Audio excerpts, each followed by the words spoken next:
Hello students, you are welcome to the home classes with the slogan of the day, avoid gathering, keep nerve, break the chain, flatten the curve, stay home, stay safe. So you are welcome to the home class and staying at home, let us participate in an interaction. I have chosen today your poetry portion, and the poem that I am going to recite and make you comprehend is No Men Are Foreign. Why I have chosen this poem? Because it has a universal message of brotherhood, and this is the paramount need of the hour. Humans on the earth are alike. They breathe, feel, and weep in the same way. They laugh in the same way. They have same feelings. They have same blood, same body beneath all uniforms. That's why I am going to recite this poem, and I will try to make it you understand the poem stanza wise. Okay students, first let me recite the poem. Remember, no men are strange, no country is foreign. याद रखिए, कोई भी आदमी इस दुनिया में हमारे लिए स्ट्रेंज नहीं है, अजनबी नहीं है, और कोई भी कंट्री, कोई भी देश फॉरेन नहीं है. ये सब हमारा किया धरा है. हम ही बॉर्डर्स खींचते हैं और हम ही ने बॉर्डर्स बनाए हैं और कंट्रीज के नाम दिए हैं.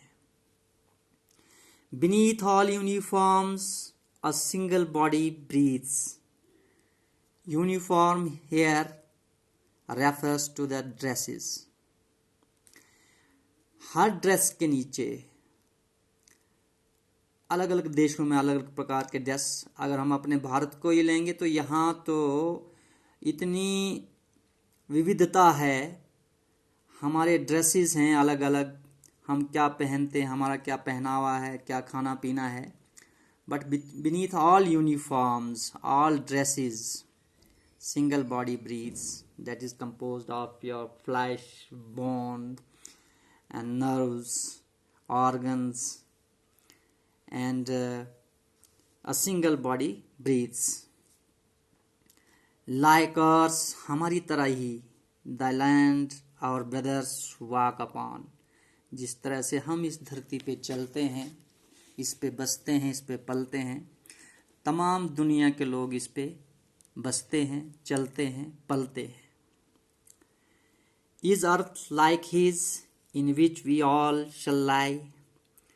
ये अर्थ हम सब की है, ये धरती हम सब की है, हम सब का पालन पोषण करती है. They too aware of the sun and air and water. उन सब को सूर्य का, हवा का, पानी का पता है जैसे हमें पता है.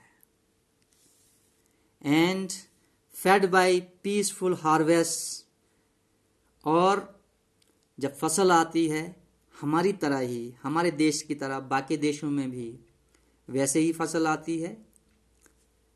By wars long winter starved, और कभी वार्स हुई, जैसे भूखमरी यहाँ होगी वैसे ही पूरी दुनिया में भी होगी. Their hands are ours, हमारी तरह ही उनके हाथ भी. And in their lines we read, वो जो किताबें लिखते हैं हम पढ़ते हैं, हम जो किताबें लिखते हैं वो पढ़ते हैं. A labor not different from our own, जैसे हमारे लेबर, जैसे हमारे यहाँ मजदूर, जैसे हमारे यहाँ लोग, वैसे ही पूरी दुनिया में लोग.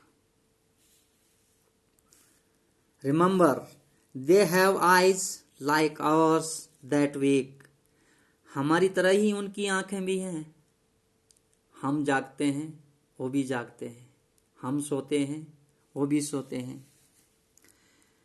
और sleep and strength that can be won by love in every land is common life that all can recognize and understand।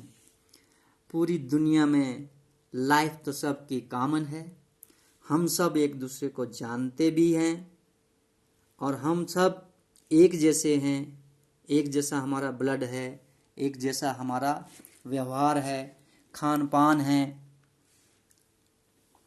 Late us remember whenever we are told. इस लाइन पे जरा ध्यान देना, ये स्टेंजा इंपॉर्टेंट है। Let us remember whenever we are told to hate our brothers, it is ourselves. ये हमारा काम है उस समय। That we shall dispossess, betray, condemn. हमें ऐसी भावना को कुचल देना है, हमने ऐसे विचारों को पलने नहीं देना है जो हमें हेटेड पैदा करवाते हैं आपस में। Remember we who take arms against each other. हम जो एक दूसरे के ऊपर हथियार चलाने पे आमादा हो जाते हैं, एक दूसरे के ऊपर हथियार चलाने की कोशिश करते हैं। It is the human earth that we defile. इससे होगा क्या? इससे ये जो अर्थ जिस पे हम पलते हैं, जिसकी खूबसूरती अगर बनी रहेगी तो हम सुखी रहेंगे, और ये ऐसा करने से हम इस अर्थ को ही डिफाइल कर देंगे, इसके फेस को ही बिगाड़ेंगे, इसी को हम पॉल्यूट करेंगे, इसी पे हम इसके वातावरण को हम बिगाड़ेंगे ऐसा करने से। और hells of fire and dust outrage the innocence of air that is everywhere our own. ऐसा होने से, हेटेड होने से, वार होने से और एक दूसरे पे हमले होने से हम करेंगे क्या? हम इसी अर्थ की फेस को डिफाइल करेंगे, हम इसको पॉल्यूट करेंगे, इसकी एयर को पॉल्यूट करेंगे जो हर जगह हमारी है। यह हवा सबको एक जैसी मिलती है, हम सब ऑक्सीजन लेते हैं और ऑक्सीजन हमको मुफ्त में नेचर से मिलती है। इसलिए हम ऐसा कुछ ना करें जिससे हम इस एयर को ही पॉल्यूट कर दें, इस धरती को ही पॉल्यूट कर दें। Remember no man are foreign, no country strange. तो एक संक्षिप्त सा इसका मैंने आपको ब्यौरा आपके सामने रखा स्टेंजा वाइज। तो अब मैं चाहूँगा कि थोड़ा सा इसमें जो हमने कुछ वर्ड्स जो नए देखे, वन इज, इस ग्लॉसरी के ऊपर जाएंगे, dispossess. Dispossess mean dislodge, deprive, हमने इसको डिसलॉज करना है। Then betray, deceive, condemn, to criticize something और समवन स्ट्रांगली। हमने कंडेम करना है ऐसे विचारों को जो हमारे बीच में नफरत फैलाने की कोशिश करते हैं। डिफाइल, मेक डर्टी, पॉल्यूट, यानी here in the sentence it is the human earth that we defile. यानी अगर हम नफरत पे आएंगे, हम वार करेंगे, हम लड़ाई झगड़े करेंगे, हम एक दूसरे को अब्यूज करेंगे, इससे हम करेंगे क्या? इससे हम ह्यूमन अर्थ को ही डिफाइल करेंगे। इस पर जो स्वच्छ हवा है, जिस पर हमारी जिंदगी मुनसर है, हम उसको ही पॉल्यूट करेंगे। और जो ये हवा जो हर जगह हमारी अपनी है, हम सब की है, पूरे देशवासियों की है, पूरी दुनिया की है, हम इसी को पॉल्यूट करेंगे। Remember no man are foreign, no country strange. Thank you students. इस वीडियो में इतना ही। आगे दूसरे वीडियो में है हम इसकी एक्सरसाइज को डील करेंगे।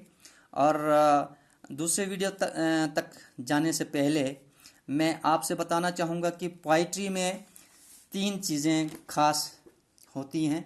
One is understanding the poem, जो हमने स्टेंजा वाइज इसको कॉम्प्रिहेंशन कराने की कोशिश की आपको ये अंडरस्टैंडिंग बहुत ज़रूरी होती है, क्योंकि इसी के आधार पर based on the stanzas you will be asked few questions, so you should be able to answer those questions, and that we will deal in our next video.